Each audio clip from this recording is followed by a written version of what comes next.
स्मरण है ना कि हमारा द्वंद्व का निर्णय आना अभी शेष है। मैं युद्ध का आह्वान देता हूं।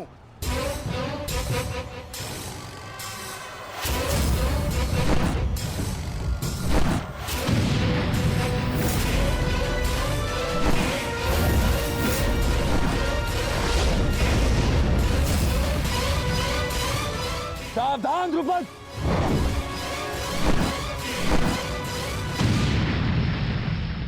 मेरा ही राज्य मुझसे ही छीनकर मुझे ही आधा राज्य भीख में दिया तुम्हारे पिता ने, और जिस आधे राज्य पर तुम शासन कर रहे हो वो मुझे स्वीकार नहीं है।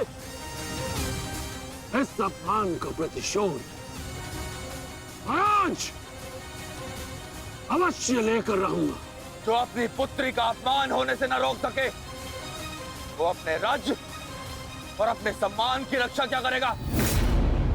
तुम उस विषधर के समान हो जिसके विषदंत टूट चुके हैं। मेरी बात मानो और समर्पण कर दो, तुम्हारे प्राण बचे रहेंगे।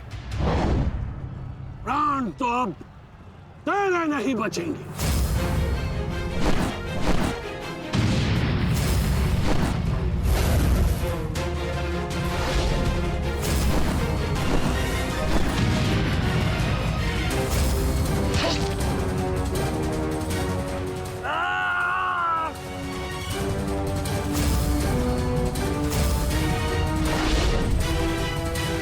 द्रुपद,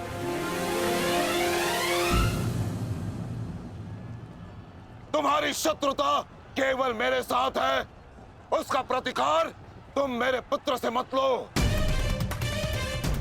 अन्यथा अनर्थ हो जाएगा। तुम्हारी गुरु दक्षिणा में मिला हुआ मेरा आधा राज्य तुमने अपने पुत्र को दिया, तो तुम्हारी शत्रुता का मूल्य भी तुम्हारे पुत्र को ही चुकाना होगा। सावधान।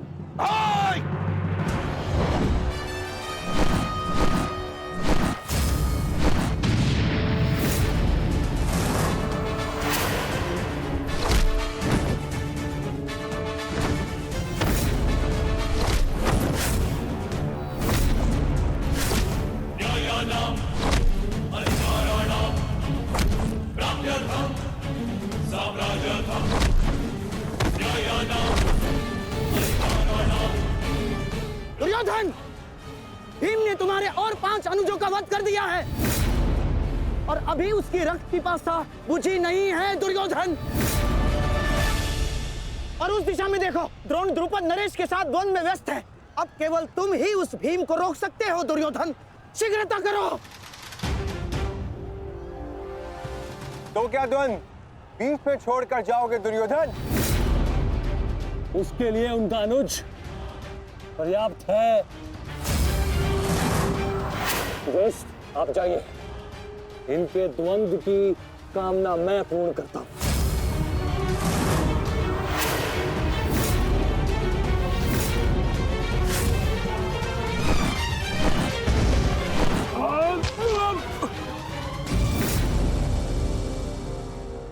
बार बार मुझे छोड़कर मेरे पिता पर वीरता क्यों दिखाते हो आचार्य?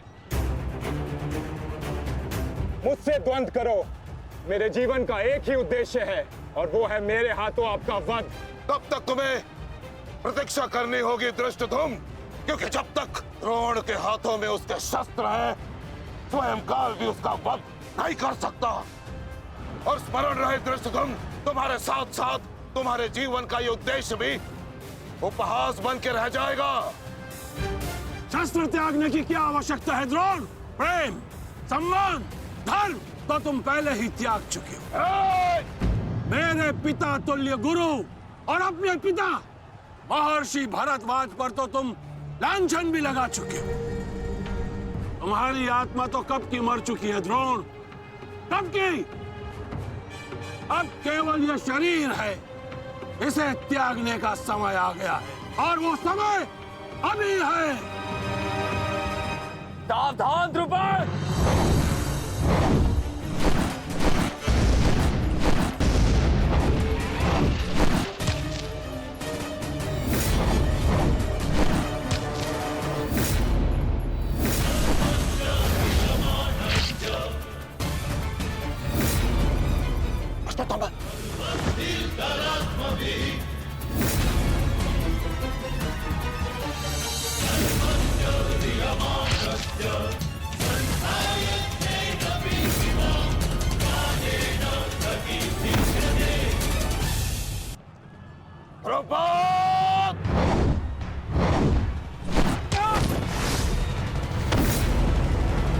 पिताश्री!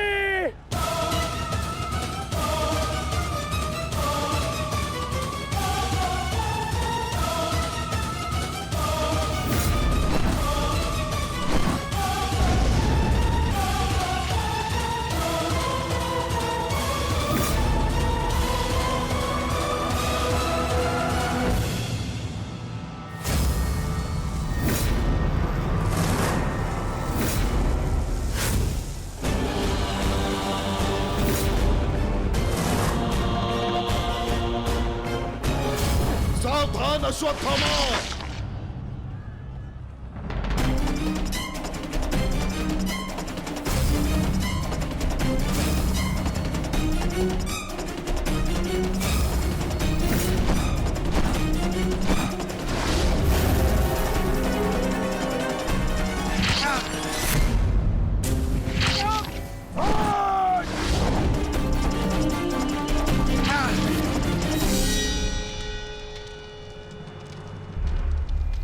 पिताश्री!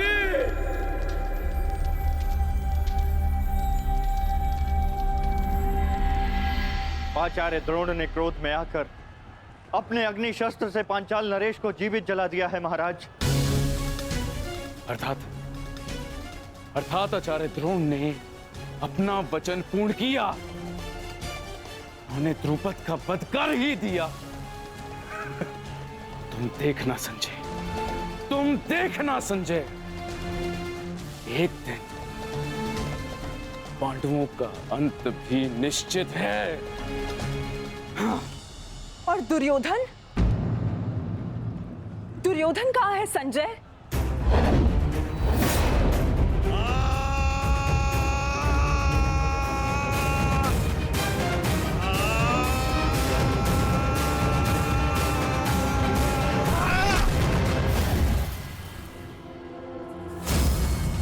तुम्हें ज्ञात भी है, अब तक तुम्हारे 55 अनुजों का रक्त मैं अपनी गदा को पिला चुका हूं।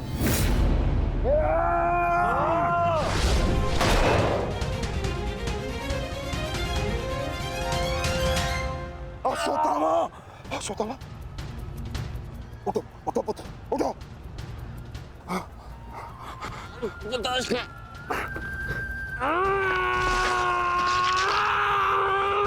पुत्र, पुत्र, पुत्र, तुम बहुत अधिक चोटिल हो गए हो। तुम एक काम करो, तुम शिविर में जाओ, जाओ। नहीं पिताश्री, मैं कोई बालक नहीं हूँ पिताश्री जो इस चोट से हार जाऊंगा। एक योद्धा रणभूमि छोड़कर नहीं जाता पिताश्री। मेरी बात मानो, तुम्हें बहुत आवश्यक है वहां जाना। जाओ शिविर में जाओ, जाओ पुत्र, मेरी बात मान लो, जाओ, जाओ पुत्र। अनर्थ कर दिया तुमने द्रोण। मुझे मेरे पिता की मुखाग्नि देने का अवसर भी नहीं दिया। अब तुम्हें आर्य भी मेरे हाथों से नहीं बचा सकते।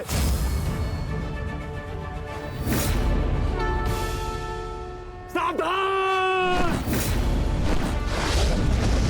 मैं जानता हूं तुम एक वीर योद्धा हो, पर तुम बहुत अधिक चोटिल हो गए पुत्र।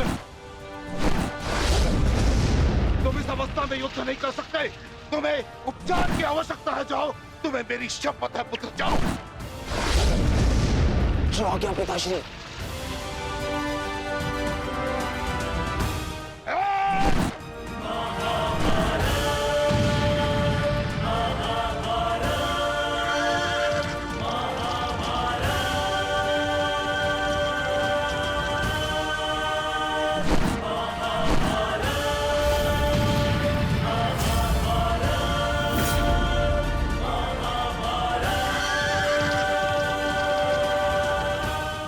अश्वत्थामा जा रहा है पार्थ। भीम और युधिष्ठिर को संकेत भेजो।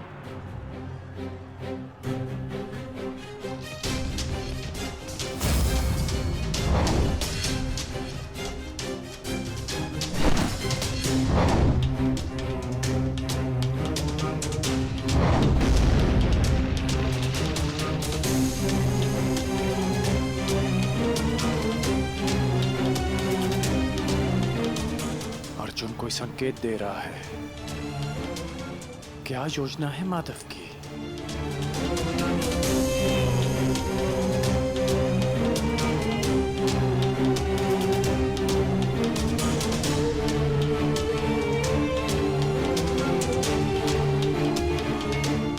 जाना तो नहीं चाहता,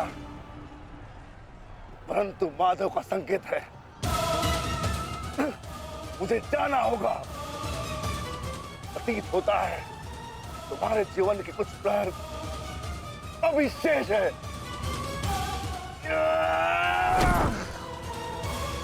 जाओ, जी लो।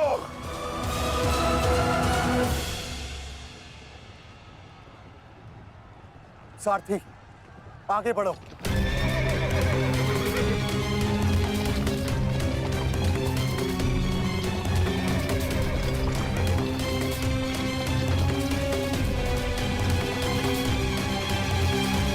नहीं ध्रुव, तुम्हें जाने की अनुमति नहीं है।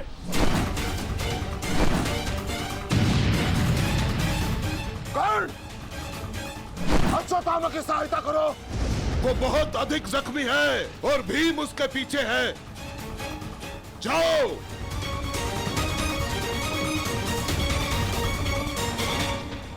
नहीं, मैं कर्ण को जाने नहीं दूंगा आचार्य।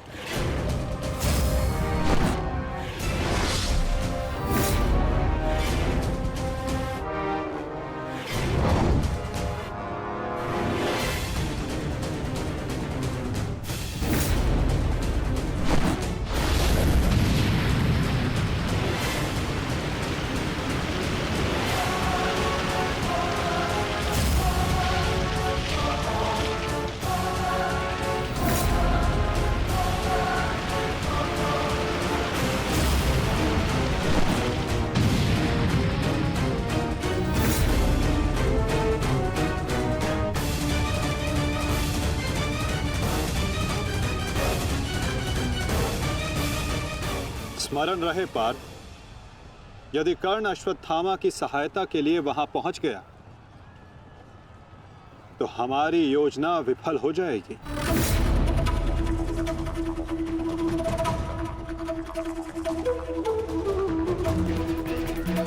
तुम्हें कर्ण को वहां तक पहुंचने से रोकना होगा पार्थ।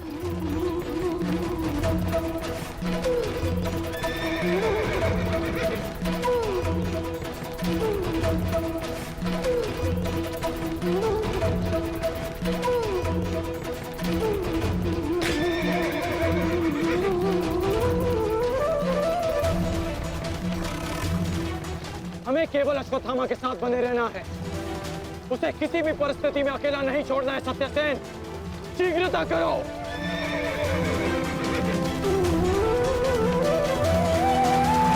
माधव, हमें कर्ण को रोकना होगा, अन्यथा हमारी योजना विफल हो जाएगी और आचार्य द्रोण का वध करना असंभव हो जाएगा।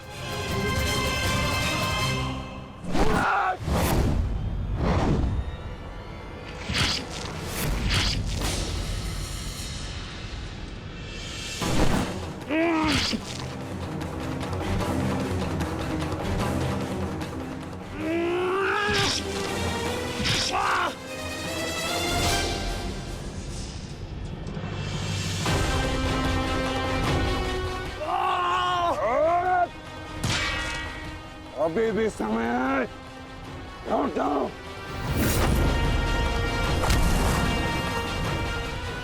मैं तब तक यहां से नहीं लौटूंगा जब तक आपके प्राण नहीं ले लेता आचार्य।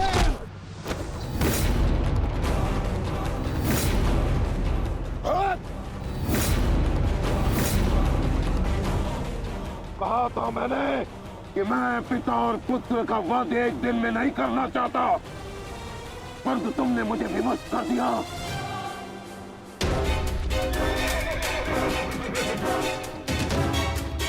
चलिए माता, कर्ण के पीछे चलिए। नहीं पार्थ, इस समय दृश्यद्युम्न को हमारी सहायता की आवश्यकता है और यहां से जाना हमारी योजना का भाग नहीं है। तुम आचार्य द्रोण के साथ युद्ध करो।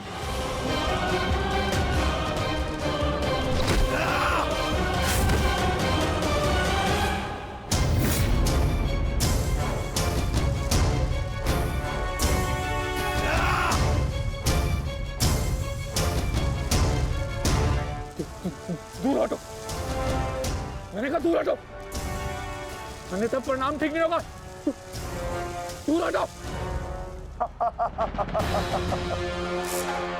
देखा देश, अंत समय आने पर भी कुछ मूर्खों की अकड़ नहीं जाती, उनकी अकड़ उनके मृत्यु के साथ ही जाती है।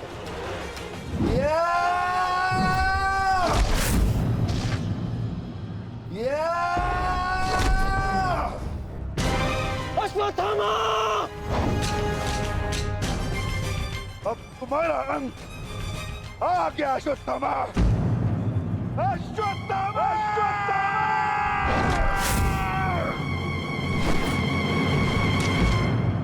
ये तो भीम का स्वर है। कोई ऐसा तो नहीं कि भीम अश्वत्थामा के साथ द्वंद्व कर रहा हो। मुझे शीघ्र अतिशीघ्र वहां पहुंचना होगा। भीम की गर्जना का आशय आप भी समझते हैं आचार्य कि ये द्वंद्व समाप्त हो गया है, और इस द्वंद्व के समाप्त होने से प्रतीत होता है कि अश्वत्थामा का वध हो चुका है आचार्य।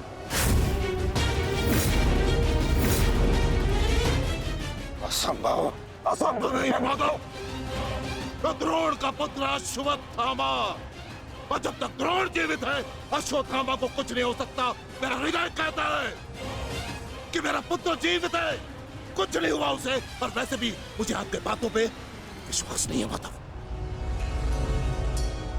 यही विचार पांडवों का भी था आचार्य कि युद्ध भूमि में उनके रहते हुए अभिमन्यु का वध नहीं हो सकता, उसकी मृत्यु नहीं हो सकती। परंतु ऐसा नहीं हुआ आचार्य। जब काल के रूप में जयद्रथ आ सकता है,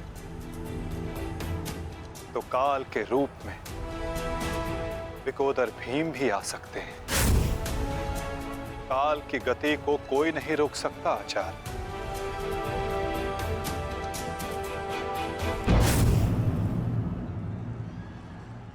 सावधान भीम!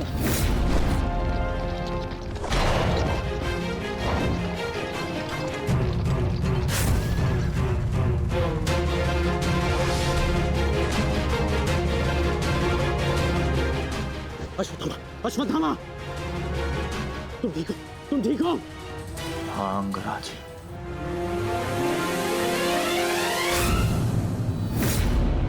ये तो भीम पुत्र सुतसोम है।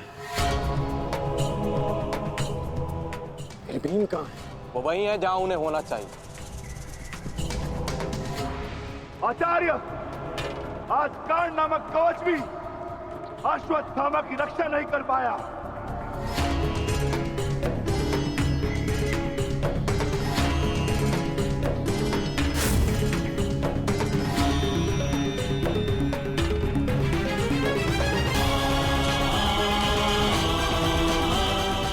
ये पांडवों की योजना है, मुझे आचार्य द्रोण से दूर रखने के लिए। अंगराज, आप कहना क्या चाहते हैं? क्या कहना चाहते हैं अंगराज? आज पांडवों का लक्ष्य तुम नहीं, आचार्य द्रोण है। सत्य है ये, मेरा पुत्र अभी तक जीवित है, कुछ नहीं हुआ उसे। सत्य कहो, सत्य कहो भीम।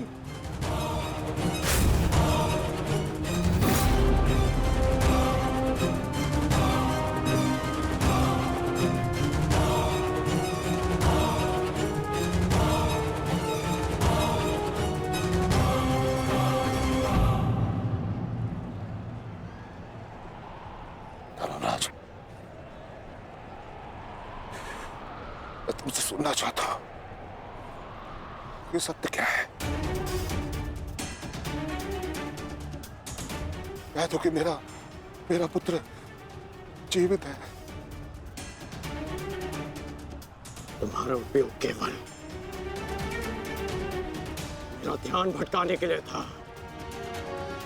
मुझे इस बात का आभास क्यों नहीं हुआ? आचार्य द्रोण के प्राण संकट में है। चलो अश्वत्थामा, चलो।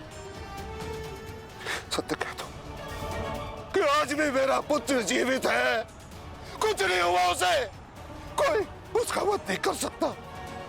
क्या था एक बार?